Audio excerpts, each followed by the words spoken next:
With the first season of Dexter Resurrection recently concluding, the finale of the show not only set up season 2 in the most perfect way, but it rounded off the story with Leon Prater and his group of serial killers in the best way possible as well, whilst being filled with the most tension and drama that we've had in absolutely ages. The finale got a 9.6 on IMDb, so it showed that it went down well with the viewers, and alongside that, the majority of the episodes were comfortably in the 9s as well, giving the show a 9.2 rating overall. There's no denying that Dexter Resurrection was a success and that it was a near-on perfect season of television.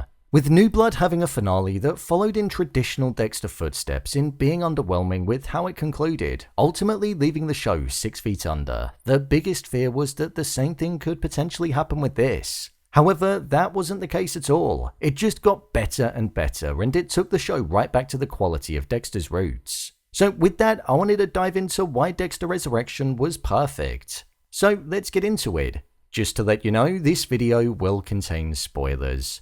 The quality of the multiple storylines.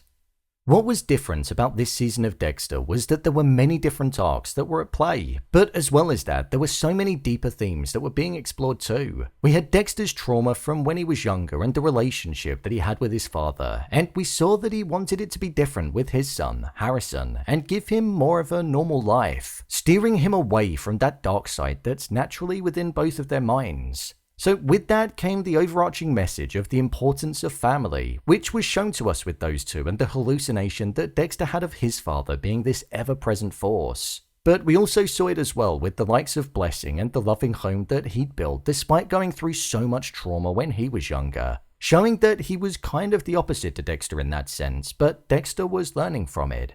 Alongside that, in sticking to the theme of family and togetherness, Prater's serial killer group was something that also had those themes running throughout it as well. This is because they all had to wear a metaphorical mask when they were in public, not being their true selves. But when they were at Prater's, there was a sense of belonging that they never had anywhere else. So it was almost like there was this family that was forged because they were all horrific murderers and were able to be one with one another. The mask was something that was also present with the likes of Charlie because she was wearing one when she was around her mother by not telling her about the fact that she was in with these killers because she was going against her morals and not being the hero that she was known as. So that sense of belonging was a theme that was probably the heartbeat underneath the entirety of the first season, and it was just so interesting to watch develop.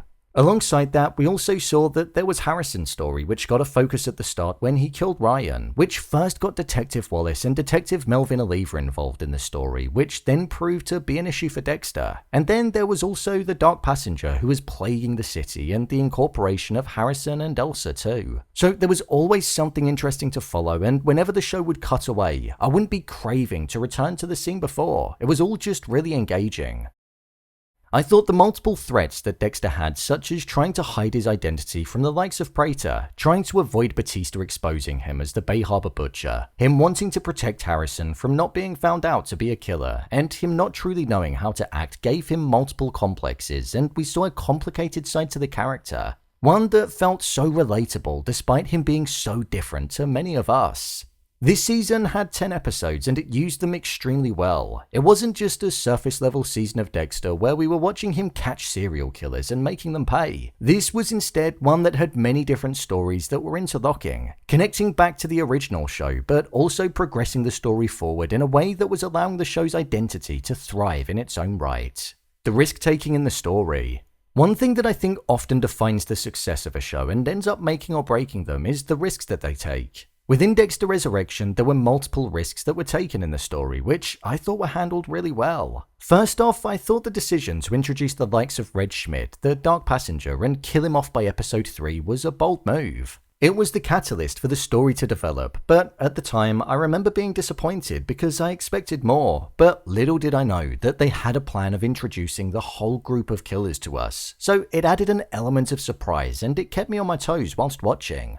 I'd also say the decision to basically kill off a serial killer every episode after getting invested in them was a brave decision. The likes of Mia and the Gemini Killer were 2, or should I say 3 killers that I was really invested in and I wanted to learn more about. But the show literally just introduced us to them. We got a brief insight into their history, their motives, what they did. That twist with the Gemini, which was a great moment, and then they'd be killed off. The show always left me wanting more with these characters, which is something that I didn't expect to be left feeling. At the time, it was frustrating because it felt like there was more that they had to offer, but in reflection, they served their purpose in driving the story forward and they were no longer needed, so the best thing to do was to get rid of them. I also thought it was a massive risk in killing off an OG character like Angel Batista.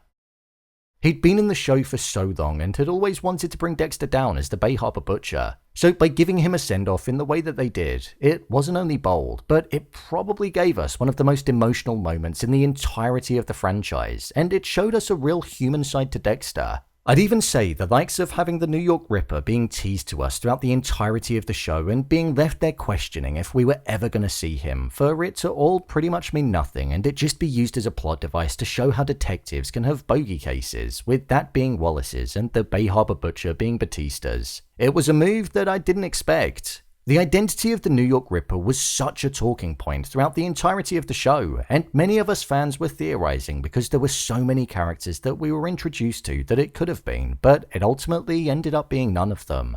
Whilst I would have liked it to have been one of the characters that we know, it being a complete stranger, Don Framt, somebody that we never saw, was something that I thought was a shame. However, if it ties into Season 2, then the payoff could actually be far greater.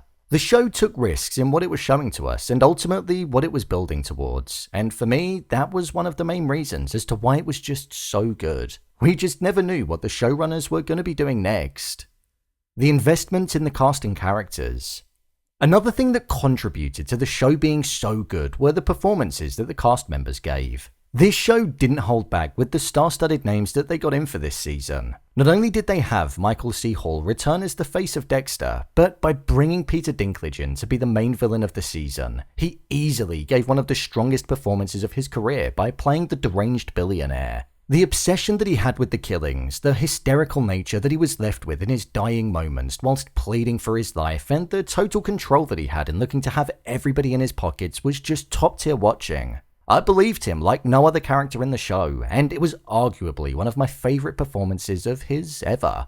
Then when you also take a look at the supporting cast, the likes of Jack Holcott, Kristen Ritter, Neil Patrick Harris, Eric Stonestreet, Uma Thurman, and David Dastmalchian, they were actors that performed their characters so well and they suited their roles perfectly. David was made for roles like this, and his mysterious Gemini killer was one that I definitely wanted to see more of. Michael C. Hall absolutely stole the show though. He resurrected his character and gave us a performance of Dexter like it was the early days, and as many people have been saying in the comments, he deserves to be recognized for this season for sure.